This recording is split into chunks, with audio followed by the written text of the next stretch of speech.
for tuning in for this week's Hacker Hangout. We got an awesome guest today. Haruk is going to be running through his some content. So we'll get to that in a minute. To get things kicked off, as usual, if you're new here, I do see a few new faces, or I guess not really faces, screen names. Feel free to follow us on our socials. Twitter, we also have a newly created Instagram. And then I know you guys are already here in Discord, so you guys already get the notifications here. We also do have a Telegram announcements channel. And then also, if you feel free to also subscribe to our newsletter, that's at the bottom of immunify.com homepage. So essentially, about once a month, you get a monthly newsletter, just all the happenings that's within the space, within what's happening with Immunify. And then on a weekly basis, you get sent all the latest bug bounty launches that have happened. Let's see what's happening here. And then also, so recapping last week, some of the new bug bounties that have happened. Let's see what we got. What was last week? Last week was the 28th, 29th. So last week we had Near Protocol. Oh no, I'm sorry, not Near Protocol. Tonic released a $25,000 critical bounty. Earlier this week we had Geode Finance with a $100,000 critical bounty. And then we also had ArcX with a $30,000 critical bounty. And then just yesterday, we had Risk with a $60,000 bounty. We do have a few more bounties coming up for this week and scheduled for next. So keep an eye out on that channel. That's basically that new bug bounties channel. So I could throw that in here for those that are new. And I saw Ape was being listed. Yep, that one. So Immunify also helped out ApeCoin with their security. That's something that was tweeted out. I believe that's an external bounty program, but it's something that we assisted in. Also, again, if you guys want to double check the bug bounty program updates channel, we do have that where, again, this channel was created for you guys at your request because it was difficult to figure out and find out which bug bounties were essentially updating their programs. So anytime there is a change, this will be published in this channel here for you guys to take a look at. Just a few things also. I know Pepin posted one of them there, but tomorrow we do have an announcement. I know a few of the guys are in Lisbon right now.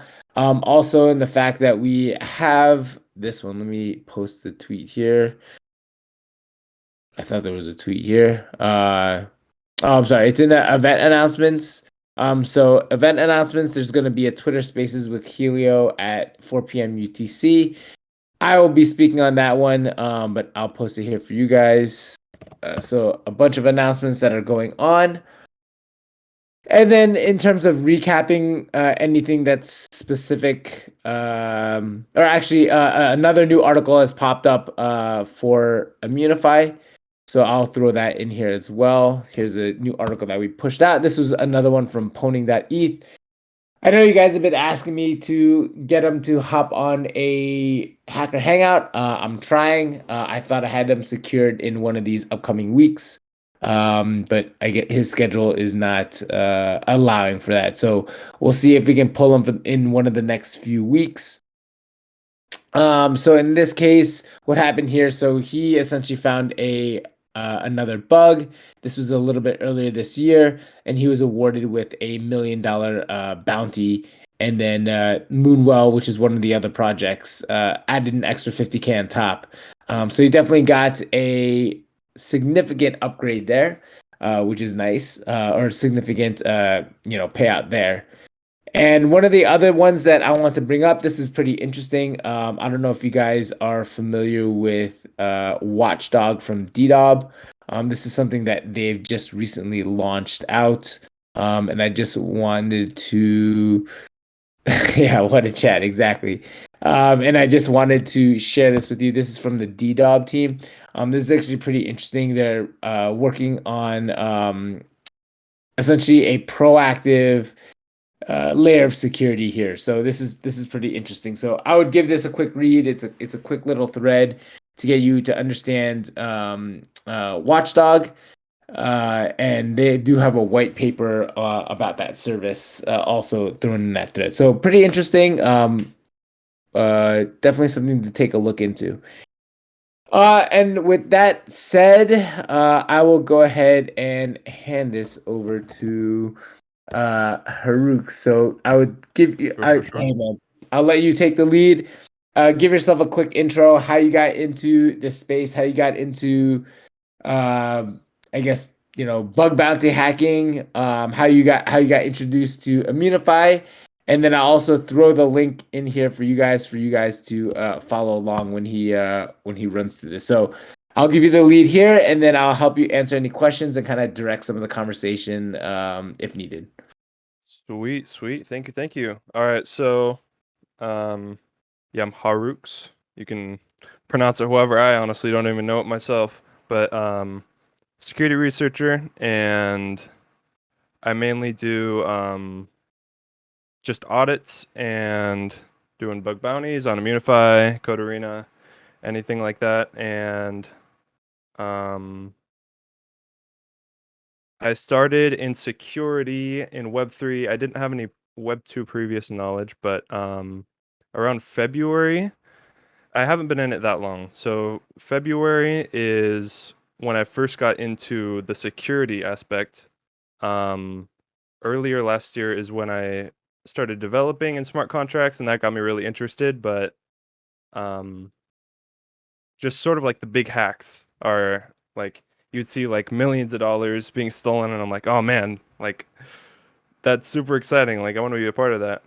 So instantly fell in love with security, being like that guy who can hack stuff. I don't know. But the whole concept of that, like taking on like the attacker point of view, um, really fun. And yeah, that's pretty much what I do. So now what I mainly do is just bug bounties and audit competitions, and yeah, that's pretty much what I do. So that article that I wrote was a couple days ago, and mainly talking about Merkle trees and like sort of how tornado cache works. Um, but I kind of wrote it because Merkle trees, like finding resources for Merkle trees are kind of difficult, especially as like a security researcher. The resources aren't that extensive, and I know that's the case for a lot of the things in Web3 security. So a couple of my other posts have been sort of writing for my past self as if it was like my day one learning. Um, these are just like great resources. It's not like a master's guide to it, but it's more of just like an introductory so that you can have the knowledge to go into like a bounty program and know, like if you see like a bytes array, you'll know what it really means and what its purpose is. So Merkle trees themselves is um just a hashed data set that you can prove that you have any piece of a data in it. Um, I can put a screenshot of a diagram because it's kind of difficult to explain how it works without having a picture to look at. I'll just put it in chat. Give me one sec.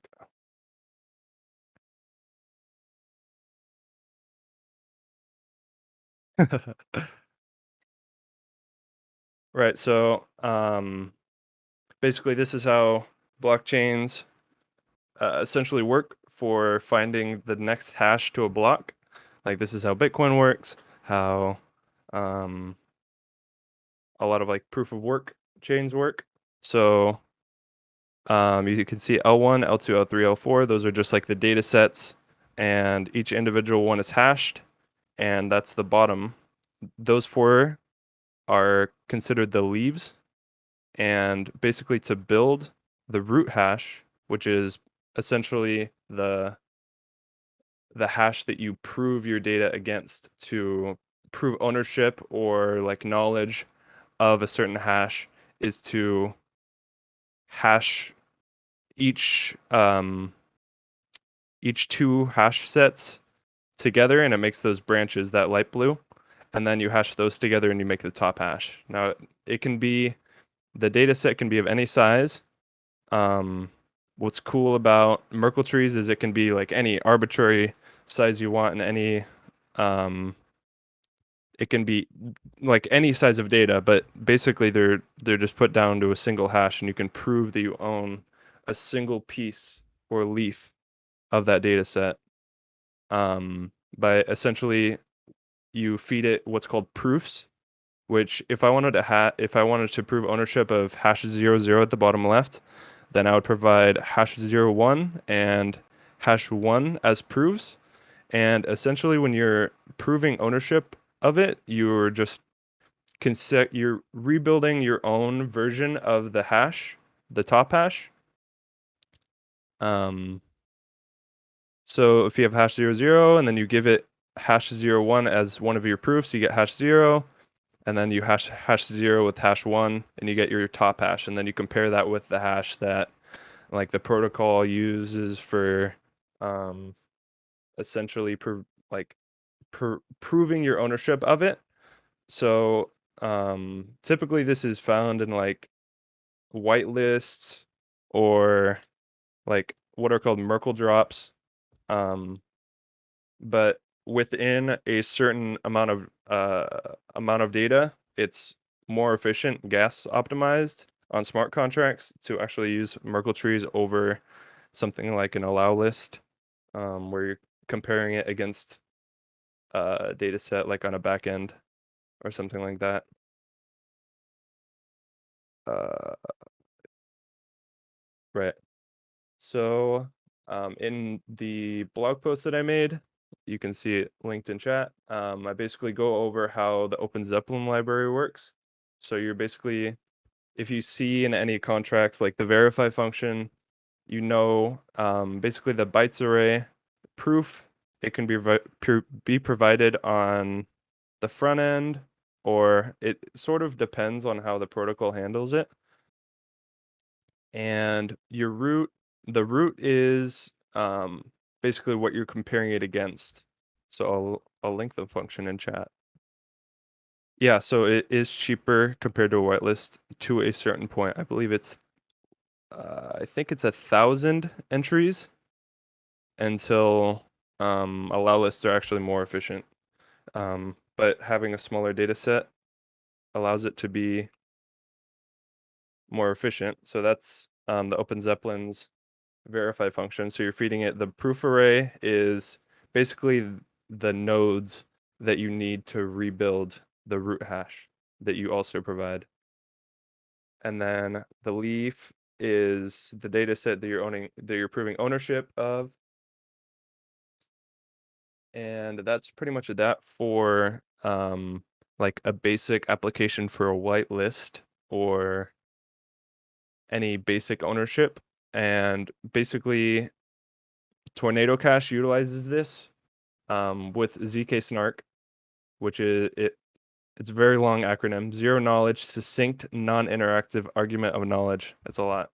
But basically you can prove ownership of a single leaf with the ZK Snark technology to prove that you know the solution or the key and feed it into the Merkle tree. Yeah, without tracing it back to you. So that's sort of how it works on the Tornado Cache side. So Tornado Cache is sort of split up into 3 base like systems, or 3 separate contracts. So one of their contracts handles ETH going in and out, so that's like the vault. And then there's another contract that handles the Merkle tree. So that holds hashes and all of the information relating to who owns what. when deposited. And then there's the ZK Snark contract, which validates valid proofs, and they build this with Circom and Snark.js, which I don't fully know and understand how they exactly work, but that's they're able to compile JavaScript into Solidity, and that's sort of what verifies that. And basically, Tornado Cache, the Merkle tree is essentially blank at first, so every node is I believe it's just tornado in a Ketchak hash. And when you deposit, it creates a secret string and then a nullifier. So those are like the two keys basically to getting your info back. And you just feed that into the ZK snark. And when you like validate that you have ownership to the Merkle contract, then that is what the vault contract is able to use to deposit it back for you.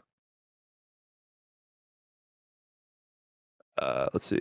So I'll look at Pepin. The leaf proofs my ownership, comparing the hashes bottom to top. Right, sort of. The leaf proofs. What do you mean by that? Like, yeah, you didn't do your homework, right?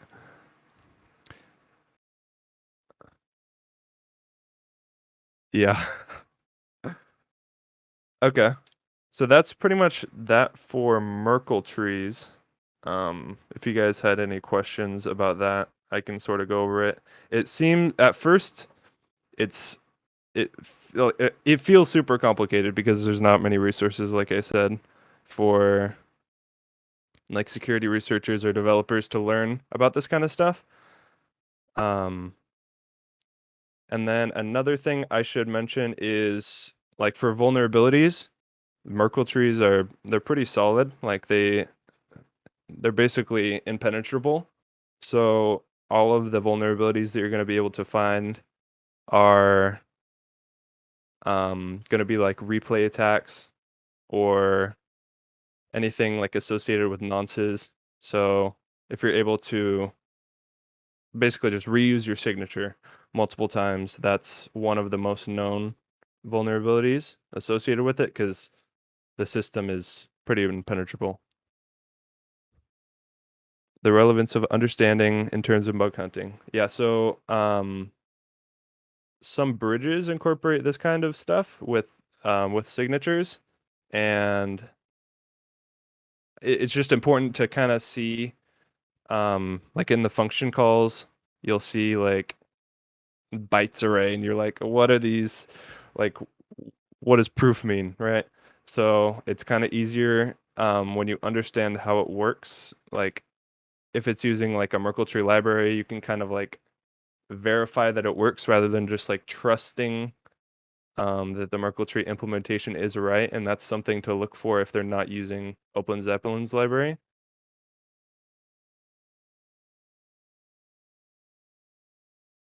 Let's see. Right, exactly. You can see even if one little hash, like one character is different on one of the leaf nodes, it's gonna be completely different.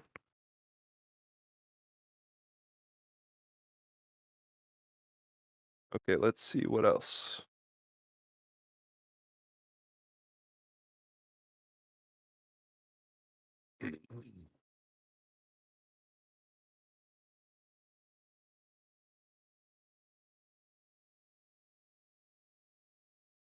Um, yeah, so Merkle trees, that's the end of that pretty much. And then another thing that I wanted to mention, just not related to Merkle trees at all, is kind of like a fun implementation of sending ETH without like I wrote a Twitter post about this, but basically there's ways to send ether without actually sending arbitrary data with it.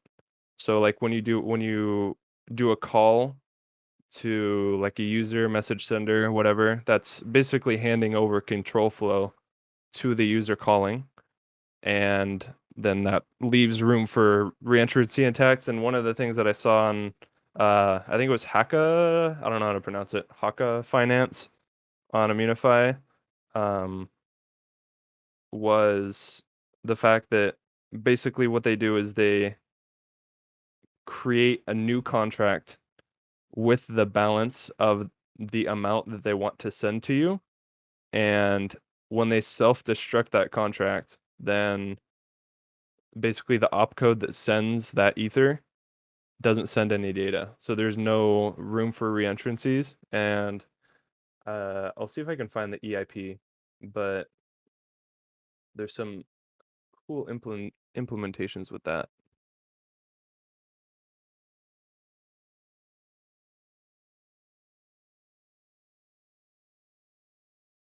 Hmm. I mean, I'm not sure exactly, because I'm not too in touch with like Web 2 security, but I'd assume just any sort of like phishing. Let's see. Did I miss any questions?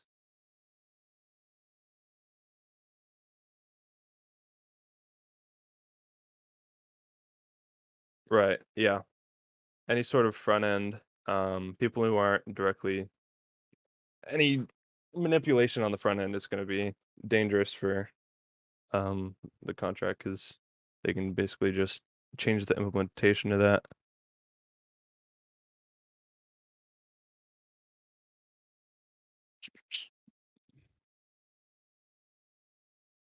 Do you guys kind of understand how Merkle trees work? Sort of, somewhat. Um, you have to do some kind of solo research to sort of figure out how the implementation works exactly, because just knowing that you can rebuild the root hash with the proofs, it just sort of doesn't make sense at first, but it is really important to know, especially for like validating bridges or whitelists.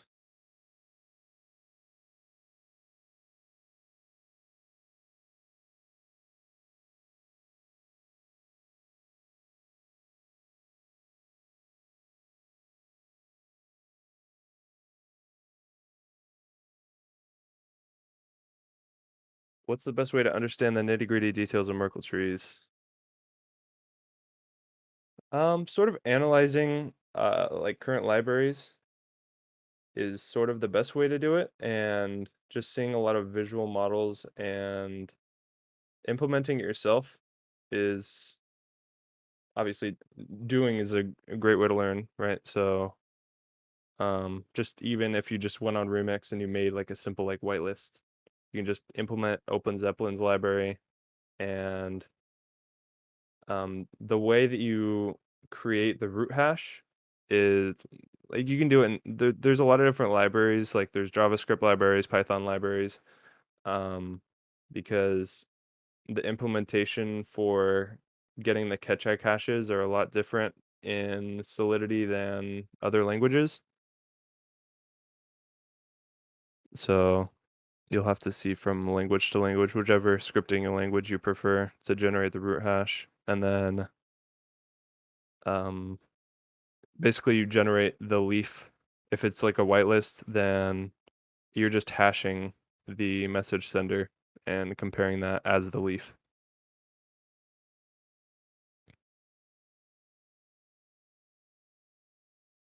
What are the use cases? Um, so it works well with ZK Snark, like Tornado Cache. Just sort of proving ownership of any set of data. It was originally used for like databases, and it's used all around crypto. So a lot of the way that Ethereum works is worked around Merkle trees. like from block to block. The implementation did change a little bit with proof of stake, but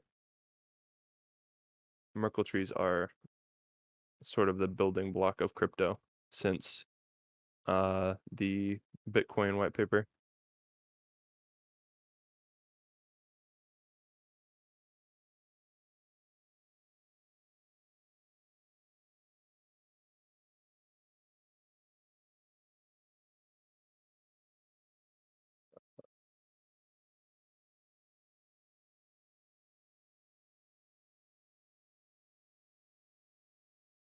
And then this picture, that's just from the Bitcoin white paper. So this is Satoshi Nakamoto's like first, like Merkle trees have been around since like the early 90s, but this is basically how blocks are handled. They're just transactions that are hashed, and once you get that root hash, then everything just kind of builds upon that. And you can prove if a transaction is part of a block just by simply providing the proofs and the root hash.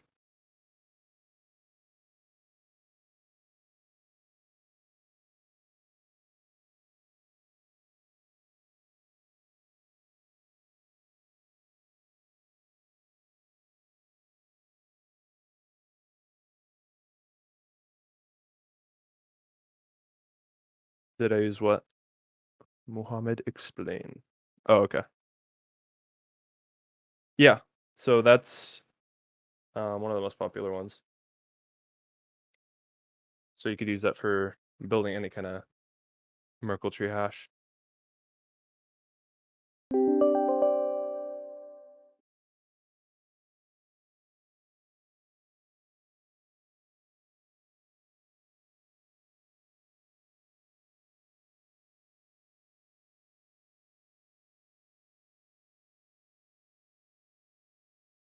What else could I talk about? Hmm.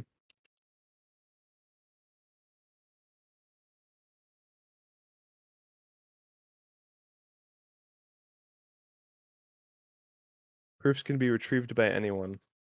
Right. So, the thing about Merkle trees is the root hash and all of the leaf nodes can be exposed, but like the actual information that's in it is kept secure.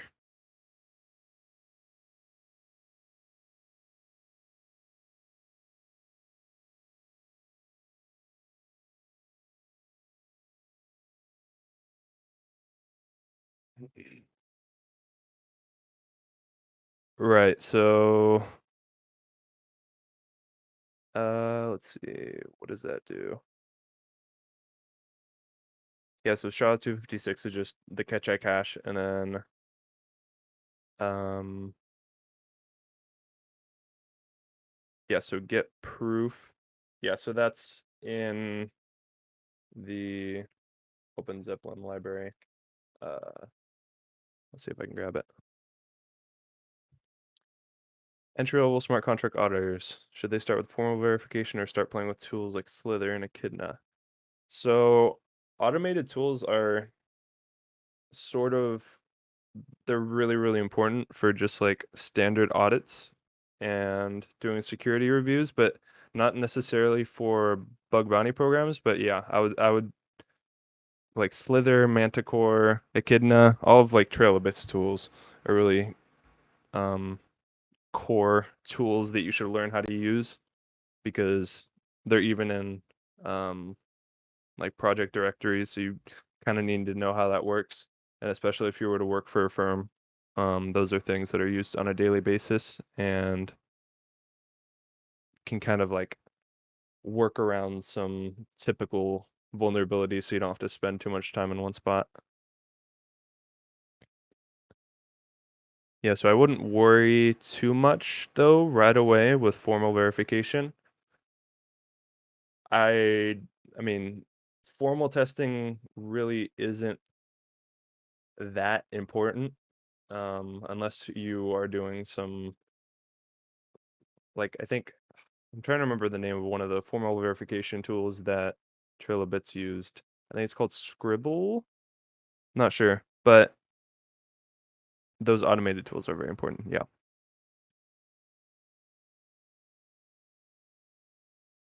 And I think Immunifies their recent the GitHub repository that has like all the resources would be good to see as well.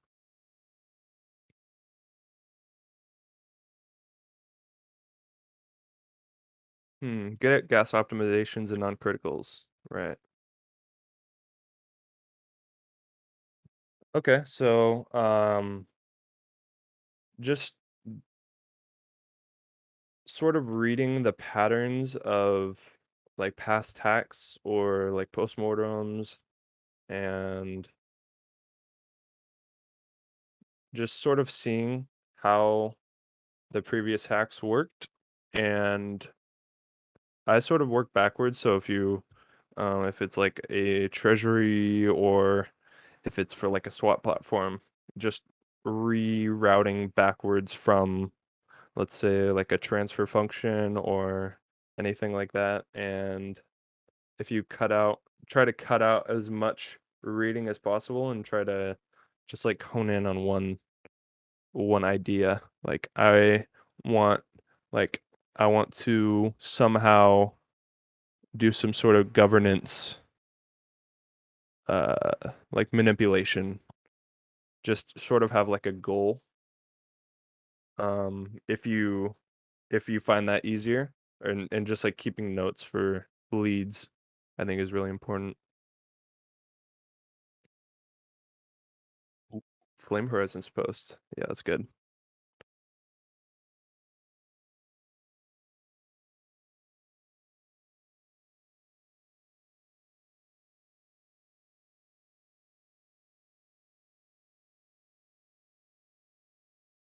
And I mean, I still feel like this is such like an emerging industry for smart contract security because you see like these huge bounties and there's still such like minimal auditors and security researchers that like the payouts sort of just kind of show how much the industry needs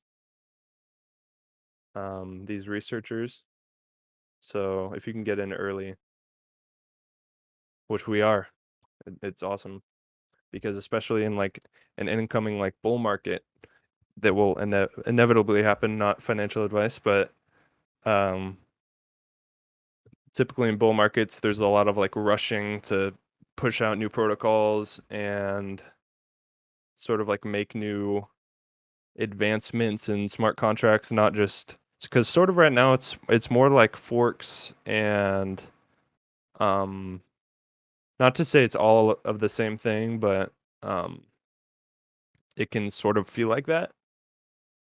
Whereas in a bull market or um in a more like moving market, people are going to be trying more experimental stuff. And if you have a good foundation for that, then it's really great. Right. Yeah. Automated tools. Right. Just learning how to read the code and what to look for is way better than just reading the logs of an automated tool and getting your leads from there, for sure. Yeah, all Ethereum articles have anime covers. Yeah, everything. I feel like everything Ethereum security related is all anime. It's just kind of like the hacker culture.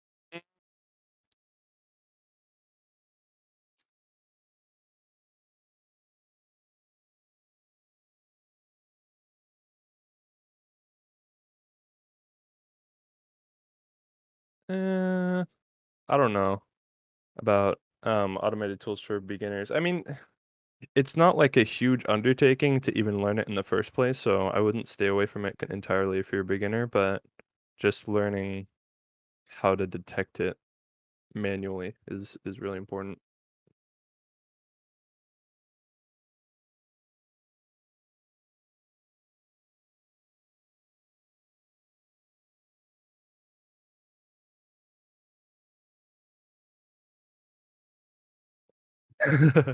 Starting square one. How long before first bounty? Uh, I mean, you never know. It could be that's well, it depends on how hard you want it.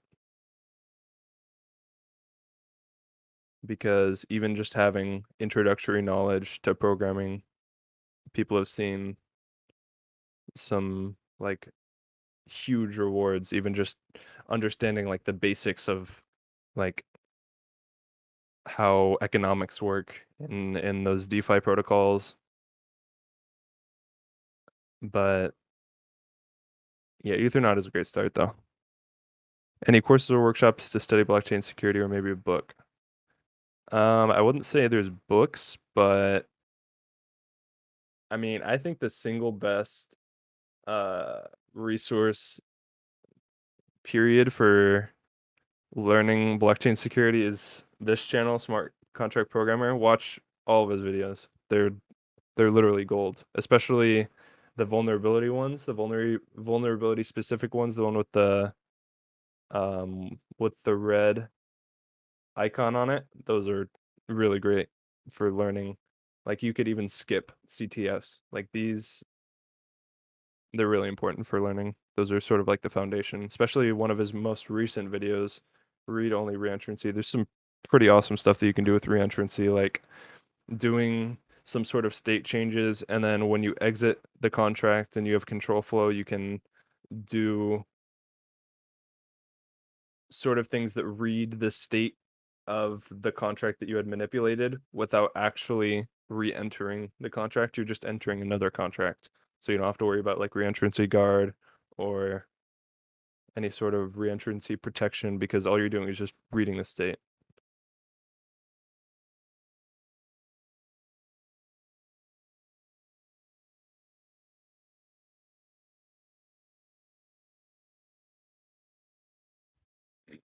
When I say bug bounties, it's too much to look at codes. How can I find the bugs quickly? Some people do choose to work on a team. That's sort of something you want to figure out on your own, but um, how can you find the bugs quickly? I mean, quickly is sort of subjective. Like, I feel like finding a bug within like 6 hours is quickly. Like, sometimes you just have to take a deep dive on a single protocol. That's sometimes how people find the biggest vulnerabilities, just taking like a week to look at a certain protocol rather than just like looking at one for 5 minutes and then okay, let's like look what's new, go on there, and then go to like the biggest one, or you just kind of have to focus on a single one.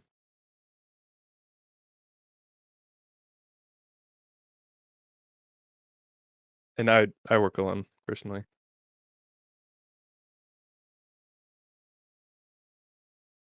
On Merkle Trees, took out self-destruct in Ethereum 2.0. So self-destruct still exists, but Vitalik and the core development team are sort of they're kind of pushing against it because self-destruct does kind of have some bad impacts on the network, especially with MEV. But yeah, it's still in. And then Merkle trees. Yeah, so I haven't done that much research on Merkle trees and like the Verge, that whole stage of Ethereum development, but it does look like super like it does look like it's going to be really good for the network when it inevitably is released.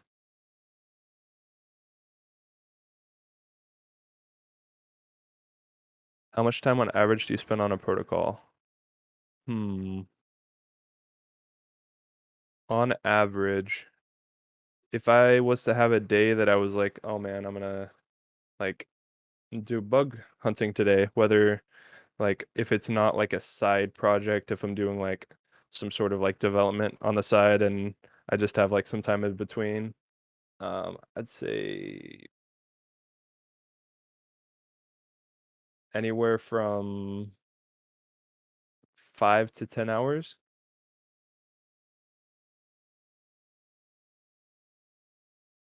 How do beginners get on Web3 bug bounty? Start with CTFs and then work your way up. Um, so there's a lot of different resources for just like finding beginner. So if you once you have like a solid grasp on Solidity, then you can do like Ethernauts or capture the ether, and then maybe eventually Paradigm CTF. But CTFs are sort of the milestone or the cornerstone for learning the development, and then you can participate on the Mutify or however you want to like participate in some sort of bug bounty program. It's just a lot of researching and learning. Like the bug fix reviews, I always talk about how that channel, although it isn't as active right now, but that's just like a great resource, especially when uh,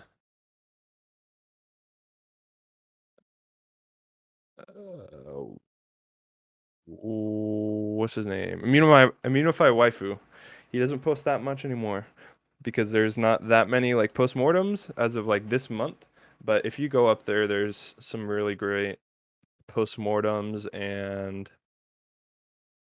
um, a lot of great resources for just like researching vulnerabilities. Like it's just a lot of reading, and you want to just delve yourself in as much as possible, just reading postmortems and like identifying patterns because you can learn like all the CTFs you want, but once you learn what's actually out there, then like reentrancy is important, but if you like are reading the postmortems, you can see maybe like there's been new like more research done on like a certain other vulnerability like bit shifts or something like that. Learning from people's vulnerability analysis is sort of the best way to do it. Yeah. Thank you, Pepin.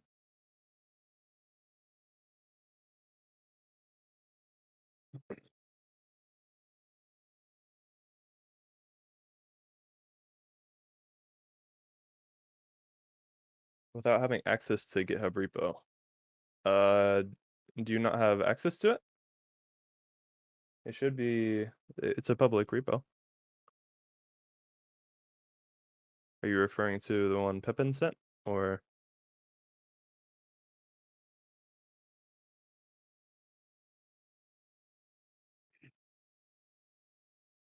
And then another thing I should mention is ERC 2535, or no, not ERC, EIP, the diamond. We're seeing a lot more of those. So that you should be keeping a lookout for. Um, Basically, it's just another implementation of upgradable contracts like proxies. They're a bit more confusing, and I think they're a little bit, in my opinion, they're a little over engineered. But learning how it works, I'll probably write a blog post on that um, later. But yeah, EIP diamonds are so like Beanstalk is an EIP diamond, and I'm not sure what the other ones on Immunify are, but I know that a lot of recent audits have been with EIP diamonds.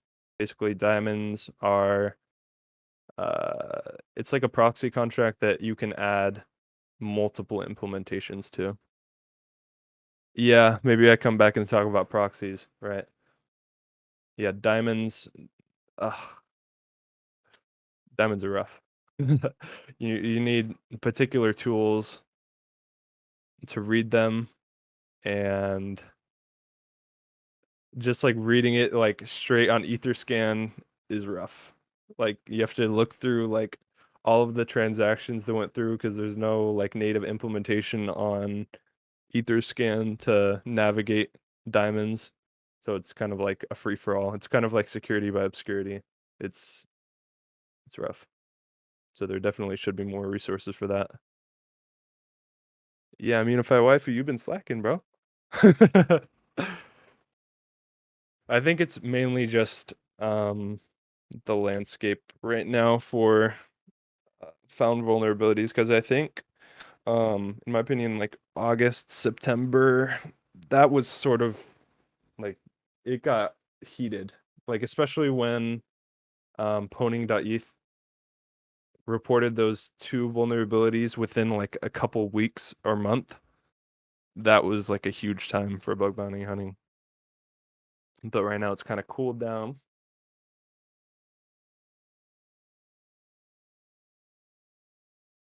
Yeah, Beanstalk was two hacker hangouts ago.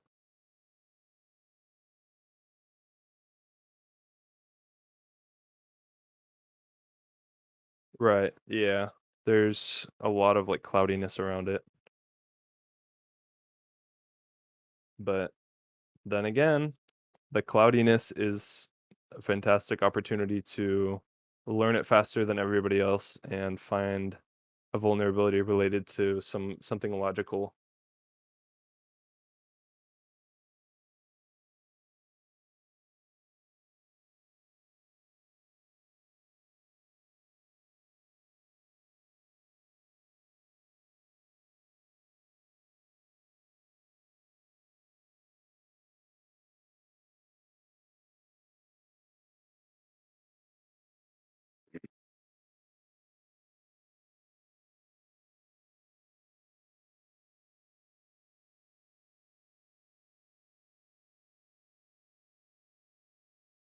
Yeah, so there's the IP. Um the guy Nick Mudge, he shills on Twitter the diamond a lot. So if you follow him, he talks about it a lot.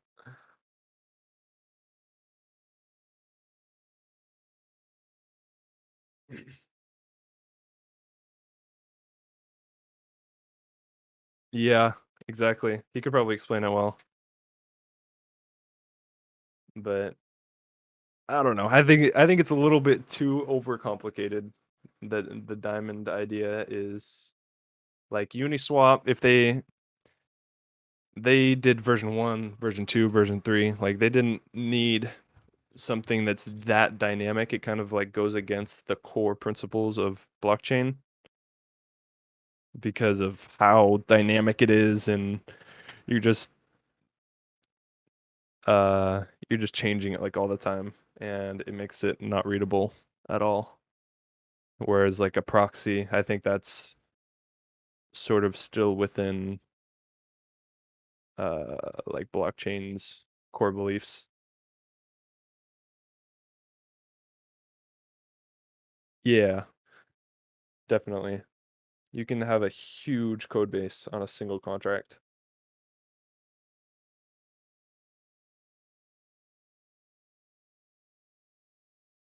What percentage of the time do you spend on learning slash reading versus auditing? Huh. Hmm. Well, learning and reading probably at the moment like 30% reading and learning, and the rest of it is just like reading code and getting in depth. But earlier on, I was definitely reading and learning like 80% of the time and rarely going on and learning. How much Red Bull do you drink? Uh, I'm actually super, super sensitive to caffeine. So I think if I had a single Red Bull, I'd probably die from a heart attack. I've tried pre-workout and it is not good.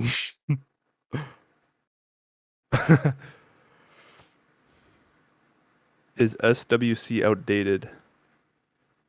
What is SWC?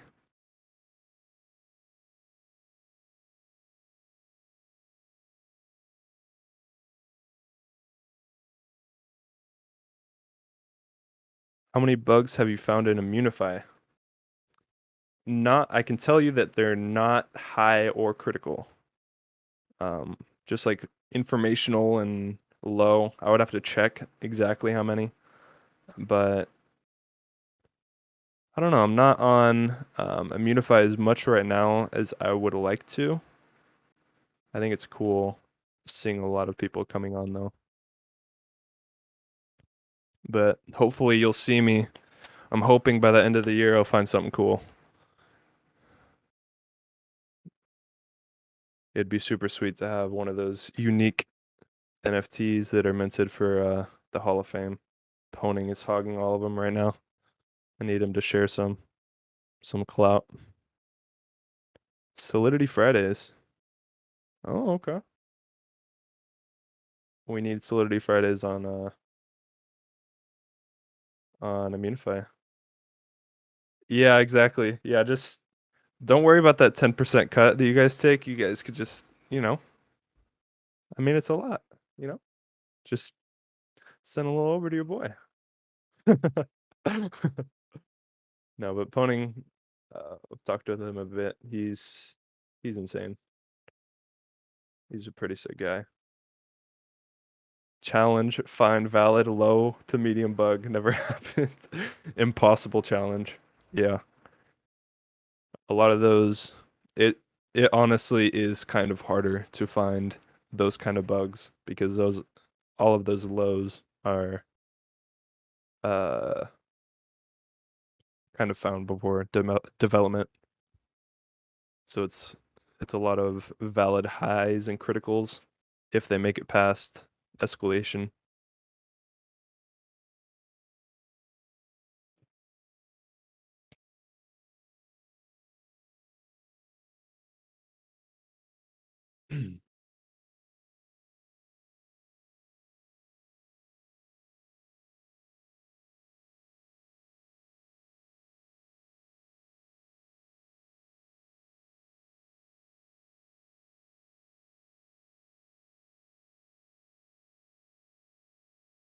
Yeah, ask your questions.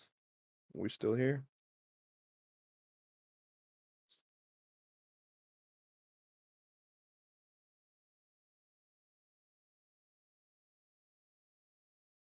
Foundry or hard hat? Foundry, hands down. Yeah, hard hat. Hard hat is cool. You can use them together, but definitely Foundry. I'm doing my best to learn Rust because I like Foundry so much that I want to participate in helping the repository grow because I think open source is really fun. Just starting with the hard hat and now I need to change. Yeah, learning Foundry is if you learn Foundry first, then you don't need to worry about JavaScript at all. Being all Solidity is super sick. Yeah, hard hat is old school, right? It used to be Truffle and then hard hat and then Truffle was old school. Things change really, really fast. Like if I wouldn't be surprised if in the next like 4 months there's another tool like Foundry and yeah, it moves really fast. Yeah, Foundry is super, super cool because there's like cheat codes they call it. Basically where it's really easy to like mimic a certain address or it's really easy to like fork certain networks. Right. Yeah, and you can do fuzzing is super easy. You um just put it in the function arguments and it just fuzzes for you. You don't have to do any like echidna or ethers rs. Yeah. Yeah. I think Rust is Rust is kind of the future a little bit. I don't know if Rust has a place though in smart contracts. I think yeah, Rust is hard. If you have never worked with like a low level language, where you're doing sort of like you're working with a lot of generics or like manual memory management and having to work out like if your variables go out of scope or I don't know, a lot of like memory management and a lot of custom data types, it's really overwhelming. But um the best resource for learning Rust though is Rustlings. That's by far the best because Rustlings, it's sort of, I think I'm not sure who made it exactly, but here I can link the GitHub. But yeah, just clone it. Um, it's awesome. Rustlings it's like they make it into a game. And yeah, the fact that Foundry has a book, like the Foundry book, or and like Rust has its Rust book, that needs to be like the standard.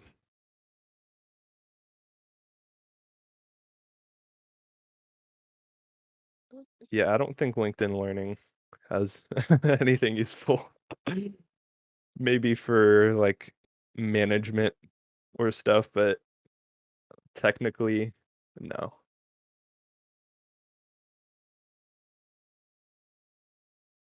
Da Vinci, you're a little late, bud.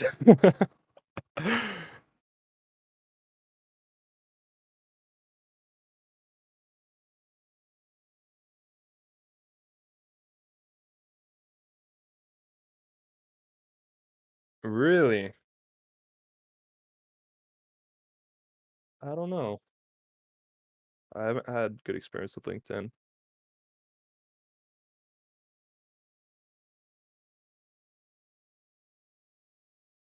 Huh, okay. Peace out, man. Does learning assembly help? Yes. Um, I think definitely because as people are getting more comfortable with the actual language and the EVM, there's a lot of implementations. You're going to see a lot of assembly blocks to save on gas until Solidity compiler is more efficient. Because the Solidity compiler right now is not super efficient. So using those manual opcodes are really important.